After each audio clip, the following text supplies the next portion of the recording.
নমস্কার বন্ধুরা, আমার ভিন্ন স্বাদ চ্যানেলে আপনাদের সবাইকে স্বাগত।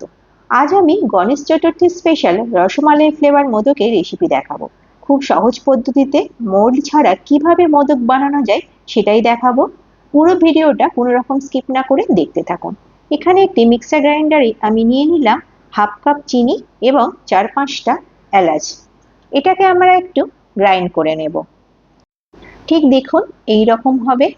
এবারে এর মধ্যে দিয়ে দেব 200 গ্রাম পনির এবং 1/3 কাপ গ্রেট করা নারকেল। এখানে আমি 200 গ্রাম পনির ইউজ করেছি। আপনারা চাইলে কিন্তু ছানাও ইউজ করতে পারেন, তবে ছানাটা অবশ্যই ভালো করে জল ঝরিয়ে নিতে হবে। এবারে এটারও একটি স্মুথ পেস্ট তৈরি করে রাখবো। দেখুন পেস্টের টেক্সচারটা ঠিক এই রকম আসবে।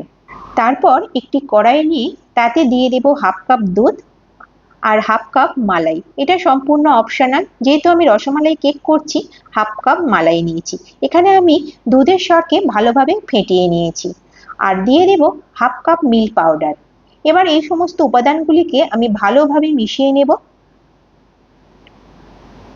এই পর্যায়ে অ্যাড করব আমার আগে থেকে যে পেস্টটি তৈরি করে রাখা ছিল সেইটি।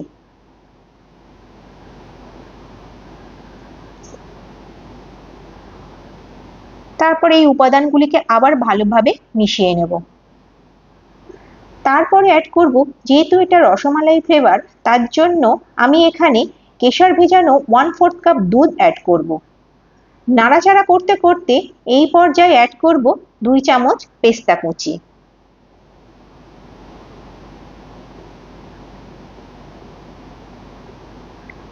এই উপাদানগুলিকে কিন্তু কড়াইয়ের মধ্যে সমানেই নাড়াচাড়া করতে হবে। ডোয়ের টেক্সচার যখন দেখবেন এইরকম এসে গেছে, তখন বুঝবেন একদম ডোটা রেডি হয়ে গেছে। এবার এটিকে একটু ঠান্ডা করে নিতে হবে। এবার চলুন দেখে নেওয়া যাক মোল্ড ছাড়া কিভাবে মোদককে শেপ দেওয়া যায়। আমি প্রথমে এখানে হাতের তালুতে একটু ঘি লাগিয়ে নিয়েছি, তারপর একটু করে ওই ডো কেটে নিয়েছি এবং আঙুলের সাহায্যে এটিকে শেপ দিয়ে একটি কাঠির সাহায্যে ডিজাইন করলে কিন্তু মোদক রেডি হয়ে যাবে। দেখুন কাঠি দিয়ে এইভাবে ডিজাইন করে নিয়েছি।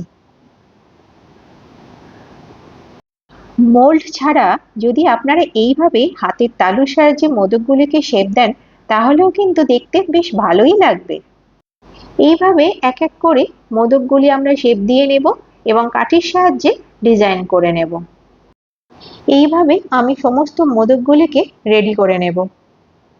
এখানে আমার 17 খানার মতো মোদক রেডি হয়েছে।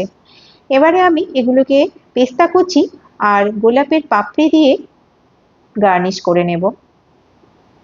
তাহলে আমার এখানে গণেশজির প্রিয় রসমালাই মোদক কিন্তু একেবারে রেডি। এটি খেতে খুবই সুস্বাদু হয় আর গণেশজির প্রিয় মিষ্টি তো বটেই। আমার এই রেসিপিটি যদি আপনাদের ভালো লেগে থাকে, তাহলে আপনারা একটি সাবস্ক্রাইব আর লাইক দিতে কিন্তু ভুলবেন না। আর অবশ্যই বেল আইকন বাটনটি অন রাখবেন পরবর্তী রেসিপিগুলো দেখার জন্য। ধন্যবাদ।